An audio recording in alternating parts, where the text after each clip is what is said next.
Step out there. Push beyond your comfort zone. It's these moments that are building your resilience, making you stronger, and preparing you for the challenges ahead. Most people don't wake up thinking, how can I solve my problems with ancient philosophy? Yet, it's a pity because that's what philosophy was originally designed for. Epicurus, a philosophical rival to the Stoics, said that, "Vain is the word of the philosopher that does not heal the suffering of man." Similarly, Thoreau believed that being a philosopher wasn't about establishing schools of thought. It was about practically solving life's problems. In this episode, our goal is to give you a solid introduction to Stoic philosophy, a beginner's guide on how you can apply these ancient techniques to your own life, making it more meaningful and resilient. If you're a beginner looking to learn about Stoicism, download our free ebook, Stoic Wisdom, Timeless Reflections for Modern Life. It's a collection of the most powerful Stoic quotes, each paired with thoughtful reflections to help you apply these timeless teachings to your everyday life. Click below to get your free copy and start your Stoic journey today. And to dive even deeper, unlock life-changing wisdom from Marcus Aurelius, Epictetus, and Seneca with our recommended books in the description. These timeless texts will help you build resilience, find calm, and lead a balanced life. By using our links, you support us in bringing more transformative content your way. At its core, Stoicism is quite straightforward. The world is full of events, most of which we have no control over, and then there's a tiny fraction that we can influence. This concept is what the Stoics called the dichotomy of control. Some things are within our power, and others are not. Epictetus, once a slave familiar with life's harsh realities, said that the primary task in life is distinguishing between what is within our control and what is not. This idea is also captured beautifully in the Serenity Prayer.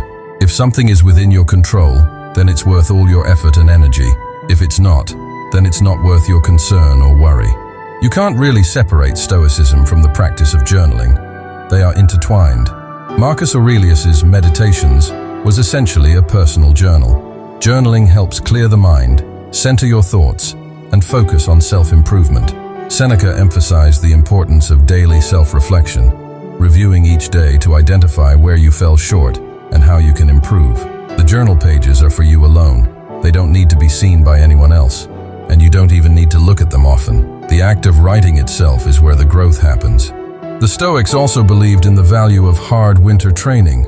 Epictetus taught that you must deliberately expose yourself to discomfort to build the fortitude necessary for life's inevitable challenges. The Stoics trained themselves by enduring physical hardships, taking cold baths, wearing minimal clothing, or abstaining from luxuries.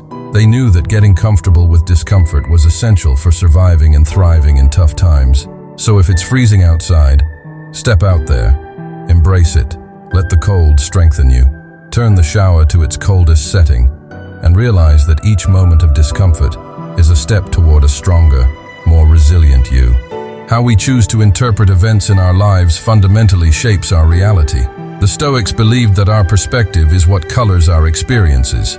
Shakespeare wisely said, "There is nothing either good or bad, but thinking makes it so." The events of our lives are neutral. It's the lens through which we view them that defines their meaning. Whether it's a bear market or a bull market, sunny skies or rainy days, these are just occurrences. What matters is how we choose to frame them. If you focus on unfairness, on how difficult or impossible something seems, you create a narrative that limits you. One of the most inspiring exercises in Stoicism is learning to see beauty in the ordinary. Marcus Aurelius, instead of marveling at grandiose structures like the Colosseum or Roman aqueducts, found beauty in the everyday, like the way a stalk of grain bends under its own weight, or the subtle sound of a grape being plucked. Even amidst the brutality of the Colosseum, he could see the grace in the natural world. This practice of seeking beauty in the smallest details transforms your experience of life, making it richer and more profound. Marcus Aurelius often used a mental technique to gain perspective by zooming out, imagining himself high above the earth, looking down at how tiny all human affairs truly are. Even though he ruled one of the most powerful empires in history, this visualization kept him humble. By seeing life from such a distant vantage point, he reminded himself how small our worries are compared to the vastness of the universe.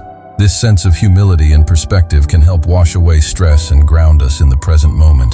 In his journal, Marcus Aurelius posed a powerful question: "Am I afraid of death because I won't be able to do this anymore?" By this, he meant all the trivial activities we often waste our time on, like mindlessly watching TV, arguing online, or indulging in distractions. He urged us to consider whether these are really the things we should fear missing out on when our time runs out. Seneca was even more direct, asking whether the life we lead is any different from being dead if we waste it on meaningless pursuits. Reflecting on our mortality forces us to confront how we're spending our lives. We often postpone what really matters, thinking there's plenty of time to get to it later. But life has a way of catching us off guard, and the Stoics taught the importance of being prepared for life's unpredictability. We should strive to make the most of each day and not defer our dreams to a future that might never come. Negative visualization is a technique where you mentally rehearse potential challenges or setbacks that could occur in your life.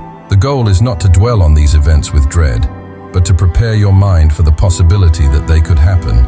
By imagining the worst-case scenarios in advance, you strengthen your resilience and learn to face difficulties with calm acceptance.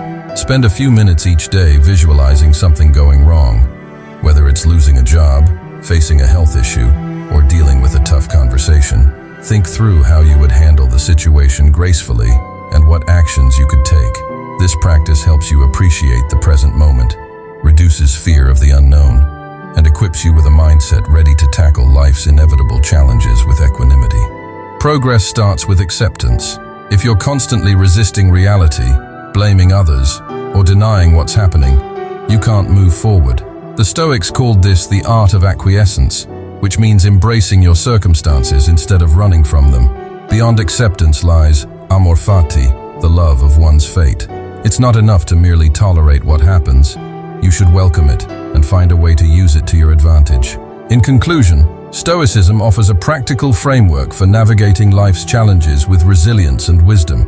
By focusing on what we can control, practicing self-reflection through journaling, embracing discomfort, reframing our perspectives, finding beauty in the ordinary, and contemplating our mortality, we can cultivate a more meaningful and balanced life. The Stoic exercises we've explored, from negative visualization to amor fati, provide powerful tools for personal growth and inner peace. By incorporating these Stoic principles into our daily lives, we can face adversity with courage, appreciate the present moment more deeply, and live with purpose and integrity. If you enjoyed this video, we would appreciate it if you hit subscribe and turn on the notification bell so you never miss an update. Join our community of like-minded individuals on the path to self-mastery and Stoic strength. Your journey starts here. Remember, stay strong, stay positive, and stay true to yourself. Thank you for staying until the end.